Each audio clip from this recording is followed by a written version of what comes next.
A grieving music teacher is forced into a cold marriage with a ruthless billionaire to erase her father's mysterious debt, but what she uncovers could destroy them both. Behind his silence lies a tragic past, and behind her father's signature, a deadly secret. As love grows where betrayal began, Callie Monroe must choose between uncovering the truth or protecting the man she never meant to fall for. Who is Sebastian Vale, really, and why did he choose her? This story will keep you on the edge till the last note is played. Where are you watching from? Don't forget to subscribe for more unforgettable stories. The thunder rolled low over the city as Callie Monroe raced through the slippery sidewalks of Eastwick Conservatory, her soaked flats squeaking with every step. Her sheet music, damp and wilting, was clutched tightly to her chest as she ducked under a crumbling awning for shelter. Rain lashed against the tall glass windows, casting jagged reflections of lightning across the marble floors. She glanced at the time, already 10 minutes late for her last class of the day. Her phone buzzed in her pocket. Unknown caller. She almost let it ring out, but something, some primal, unshakable instinct, urged her to answer. Miss Monroe? The voice on the other end was calm, clinical. This is St. Gregory's Hospital. Your father, Thomas Monroe? He's had a heart attack, a severe one. The world seemed to tilt on its axis. The wind, the rain, the city, all went silent. 20 minutes later, Callie stood in the sterile hallway of the hospital, unmoving, arms hanging limply at her sides. Her crumpled sheet music lay forgotten on a nearby plastic chair. The doctor, his face drawn and weary, spoke words that she could barely process. We did everything we could. He was already gone when the ambulance arrived. 3 days blurred into each other like fogged-up panes of glass. The funeral was held on a gray morning at Crestfield Cemetery. Callie stood stiffly beside her mother, Marion, whose frail hands clutched a cane like a lifeline. Her illness had progressed faster than any of them expected. On the other side of the casket, Leo, her 19-year-old brother, stared vacantly at the ground, lips pressed into a thin line.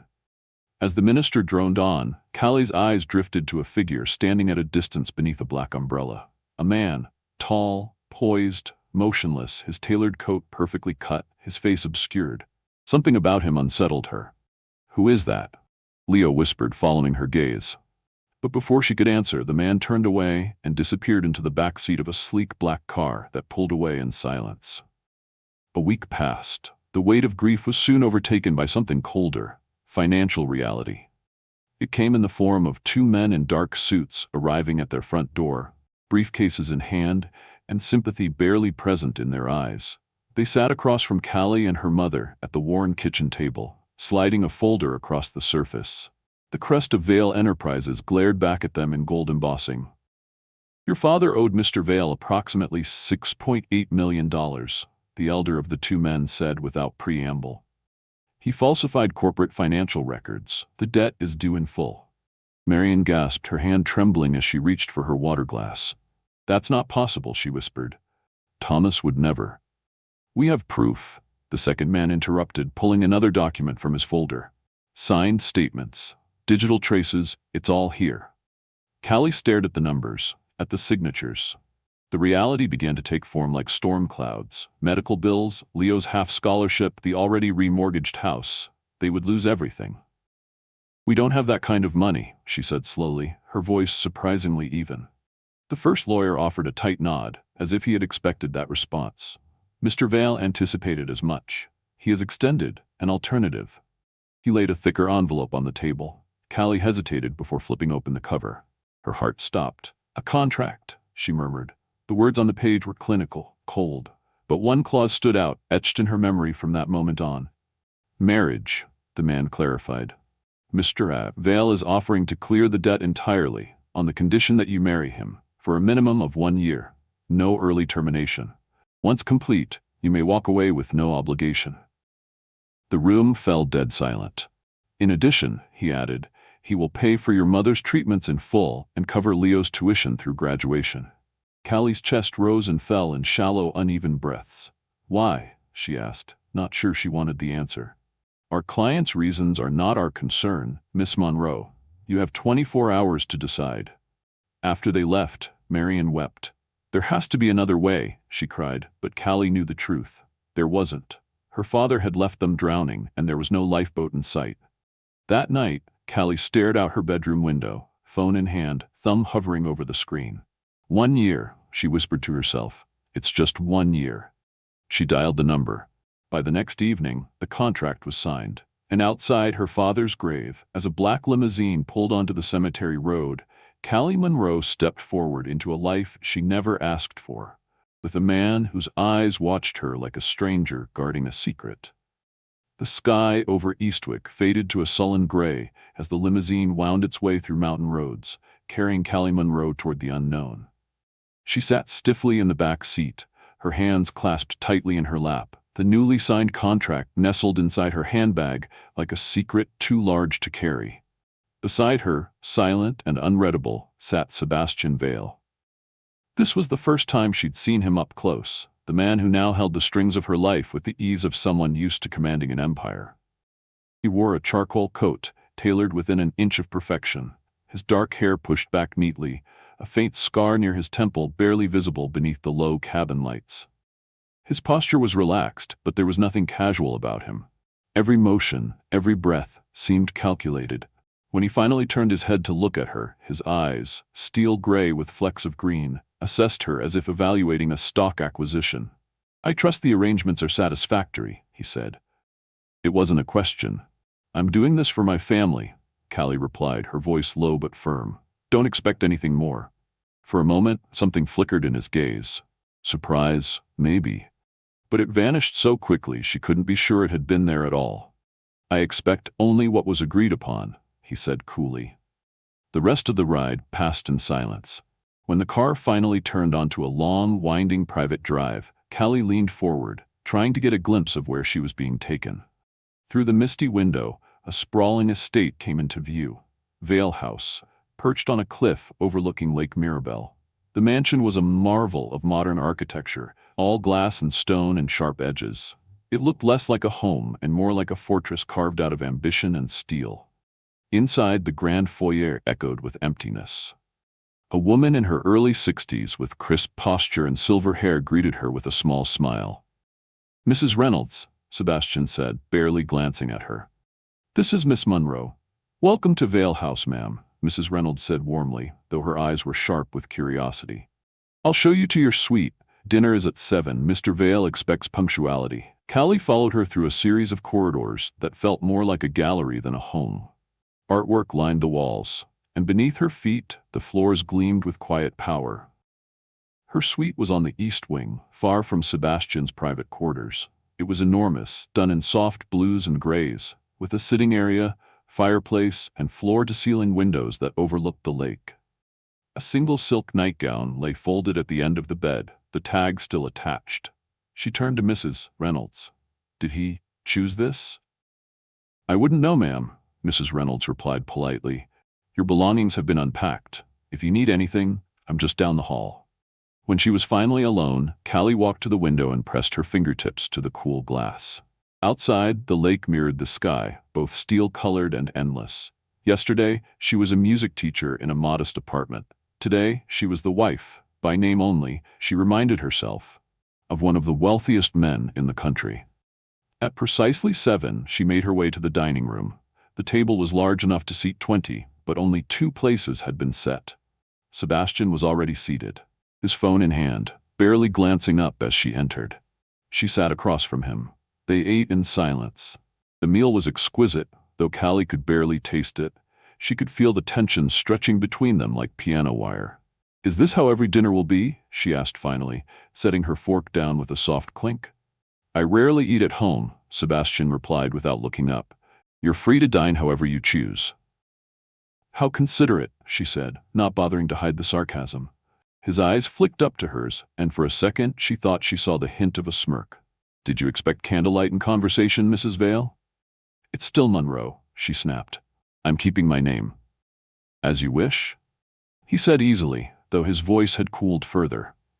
"Publicly, however, you will be referred to as Mrs. Vale." When the final course was cleared, Sebastian rose without another word.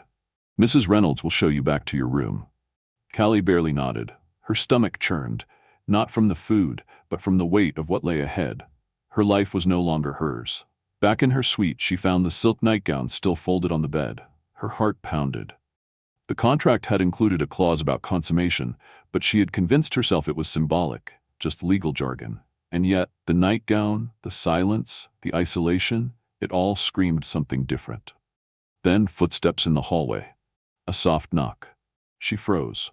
The door opened. Sebastian stood there, his tie gone, top buttons undone, the sharp lines of his face softened by the dim light. He didn't move, just watched her quietly. "May I come in?" he asked. Callie's throat dried, but she nodded. He stepped inside and closed the door behind him. Callie didn't sleep that night. Even after Sebastian left her suite without touching her, without so much as a brush of his hand, her heart refused to slow. His words echoed in her head, "I expect only what's in our contract." But there had been something else in his eyes before he left. Something she couldn't name.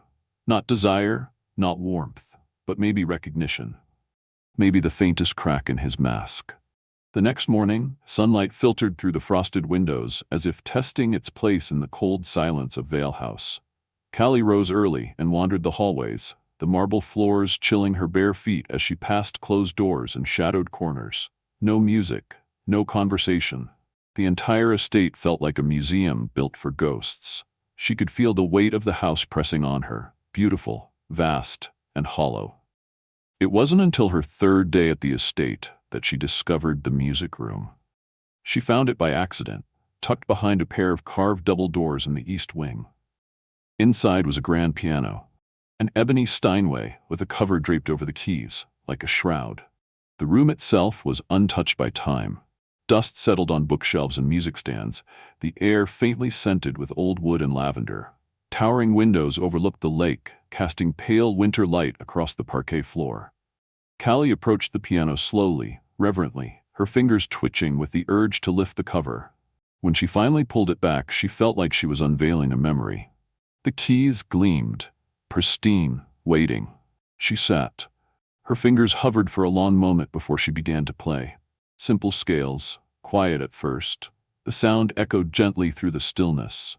Then she moved into a piece by Chopin, letting muscle memory take over, letting her body remember what her heart had tried to forget. And the house listened. Day after day, she returned to the room. It became her sanctuary. While the rest of the estate remained frozen in its cold perfection, here was warmth, familiarity, expression. She played for hours, feeding her grief, her confusion, her anger into the notes until they melted into something bearable. Sebastian never appeared, but sometimes, just sometimes, she felt eyes on her. She thought she glimpsed his shadow outside the doorway more than once, but it always disappeared before she could look twice. On the seventh morning, as she finished a Debussy prelude, a voice broke the silence. "You play beautifully." She startled, her hands freezing midair. Sebastian stood in the doorway, framed by light. He looked different, less polished, tired.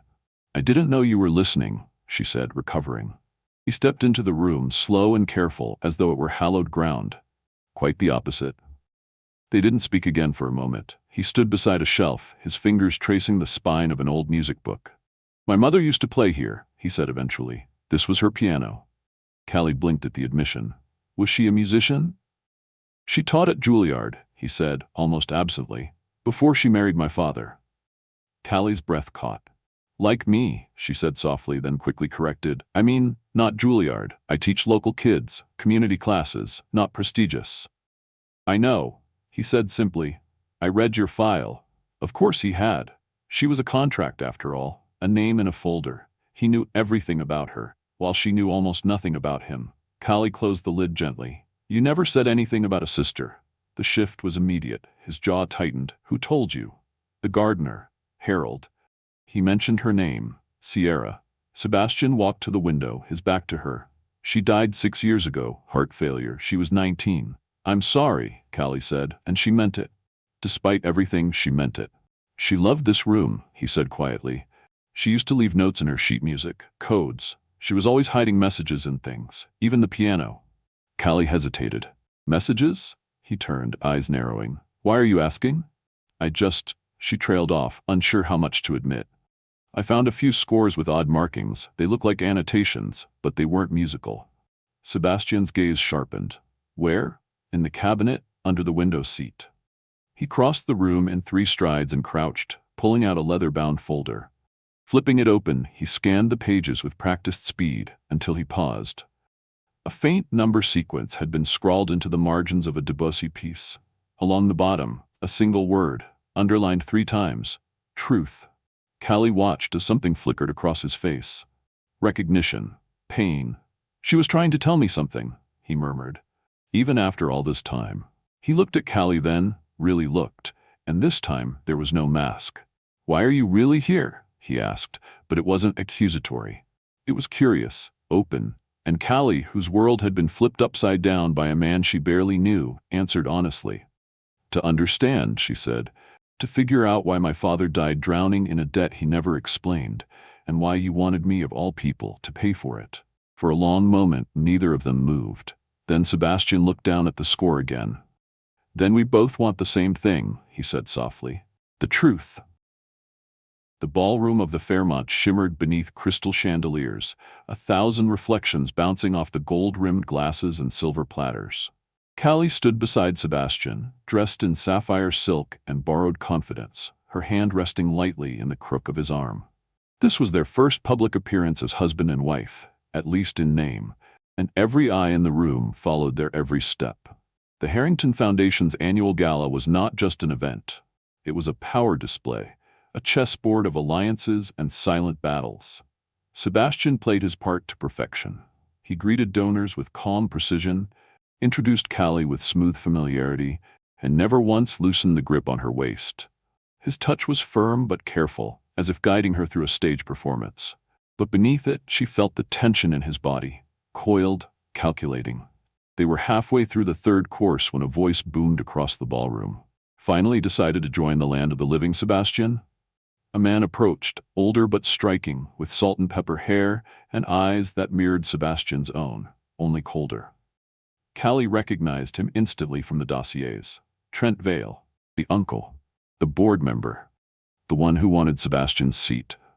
Uncle, Sebastian acknowledged, his tone measured. And this must be the mysterious Mrs. Vale, Trent said with a sharp smile. He turned to Callie. I must say, marrying a music teacher was unexpected. Your father always claimed music was a luxury, not a profession. Callie felt her shoulders stiffen, but Sebastian didn't miss a beat. Callie's talent speaks for itself, he said. Trent's eyes sparkled with amusement. I hope we get to hear it. The night could use some sincerity. As if on cue, a coordinator approached their table. Mrs. Vale, would you be willing to play something for the guests? Callie blinked. My wife isn't here to perform. Sebastian cut in, his voice cold and final. But Callie placed a gentle hand on his arm. Actually, she said with a calm smile, I'd be honored. The moment she sat at the piano, silence fell over the ballroom. She placed her fingers on the keys, inhaled, and began. Chopin's Nocturne in E-flat major floated through the air, soft, haunting, full of everything she couldn't say out loud. Every note carried grief, suspicion, tension, and the bittersweet hope that somewhere beneath it all was still music, still meaning. When she finished, the applause was thunderous. Back at the table, Trent raised his glass, smirking. Charming, he said, though I wonder how long the novelty will last. Sebastian didn't reply. He simply reached for Callie's hand and led her onto the dance floor. They moved in perfect step, his hand at her back, hers resting on his shoulder. The orchestra played a slow waltz, and for once, the noise around them faded. You never said you could play like that, he murmured. You never asked, she replied. His lips twitched, almost a smile. You're full of surprises, Mrs. Vale. As are you, Mr. Vale. They turned, gliding past glittering gowns and hushed conversations. Callie leaned in. Why did you really bring me here tonight? She asked. We've barely spoken for weeks, and now I'm the star of your show. Perception is reality, he said smoothly. The board needs to see stability. A life partner softens my image. A business strategy, then. He met her gaze, and for a moment, something in his eyes wavered. Why did you agree to marry me?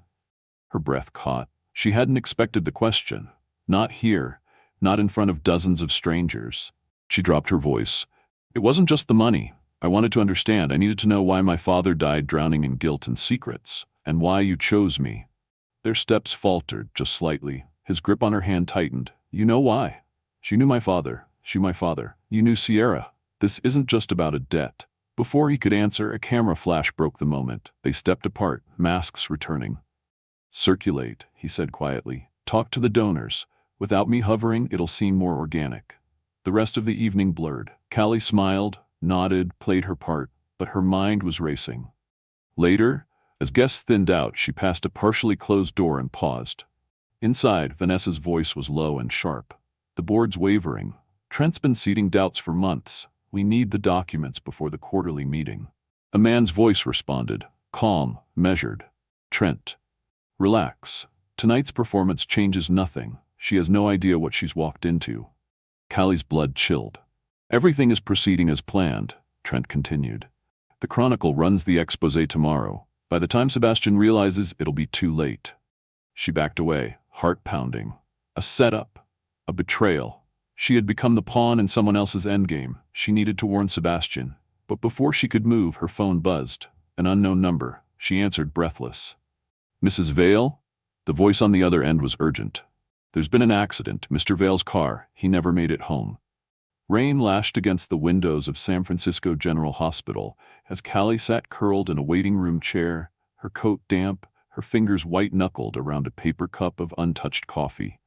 The words from the paramedics still echoed in her ears, skidded off the coastal road, head trauma, internal bleeding. Time had warped since that call. She couldn't remember how she got here. Only that 1 minute she was listening to Trent's voice behind a closed door, and the next, Sebastian's car was crumpled against a barrier in a storm she never saw coming. Doctors came and went, murmuring updates in hushed tones. Finally, Dr. Marcus Lynn, the attending neurosurgeon, stepped into the waiting room. His scrubs were stained, his expression grave. "Mrs. Vale?" he asked gently. She stood, too fast. "How is he?" "He's stable. We managed to stop the internal bleeding, but the subdural hematoma, the pressure on his brain, is our biggest concern. The next 24 hours are critical." Callie nodded, numb. "Can I see him?" "In a few minutes. We're moving him to the ICU." Later, when they let her in, she barely recognized him. Sebastian, so sharp, so commanding, was now pale and still, wrapped in tubes and wires, his skin an alarming shade of gray. She sat by his side and reached for his hand. It was cold, motionless. "You need to wake up," she whispered, her voice cracking. "I don't care about the contract. I don't care about the board or your empire. Just open your eyes." The door opened behind her. Vanessa stepped in, her perfect bun slightly undone, eyes red-rimmed. "This is your fault," she hissed. Callie turned. "Excuse me?" "If you hadn't distracted him, if you hadn't come into his life, he wouldn't have been driving in that storm." Callie stood, fury rising. "I heard you and Trent at the gala, planning to leak documents, undermine him. Don't act like you care now." Vanessa blinked, stunned. Then the frost returned. "You don't know what you're talking about." But Callie didn't back down. "Then tell me, what was your plan, Vanessa? Let Trent take control while you sit at his right hand. Or did he promise you more than that?" Before Vanessa could answer, a nurse stepped in to check Sebastian's vitals. Vanessa stormed out.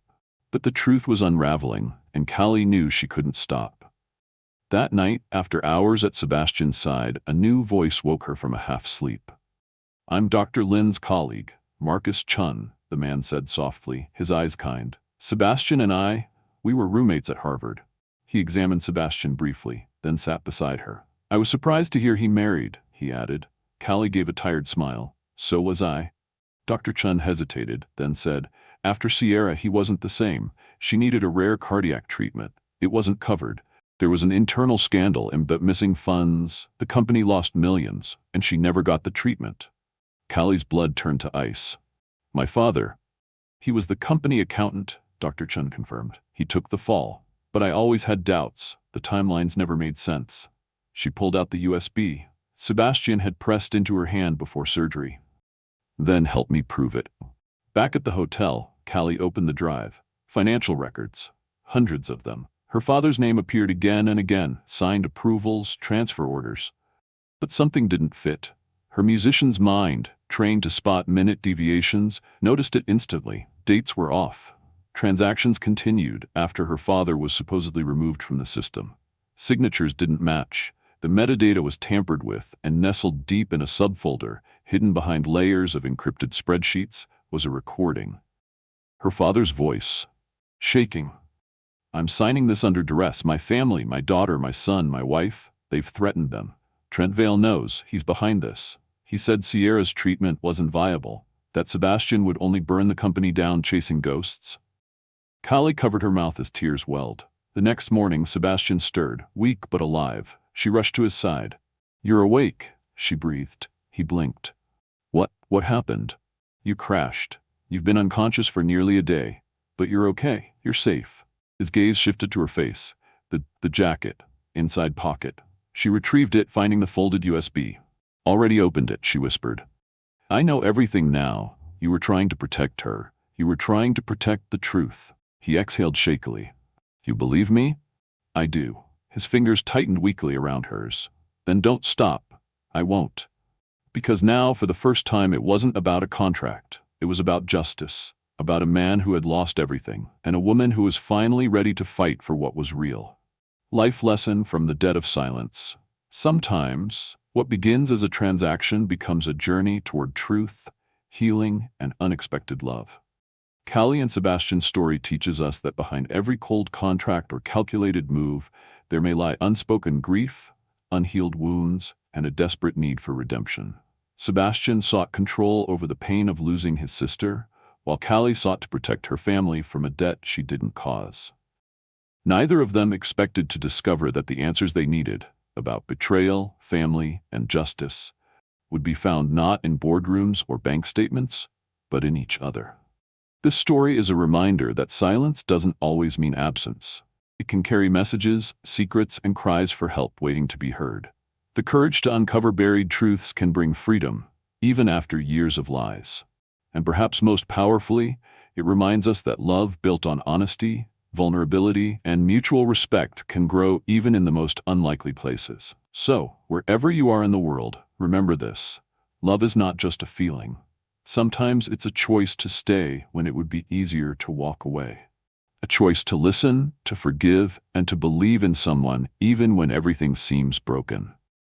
If this story moved you, I'd love to know, where are you watching from? Drop your location in the comments.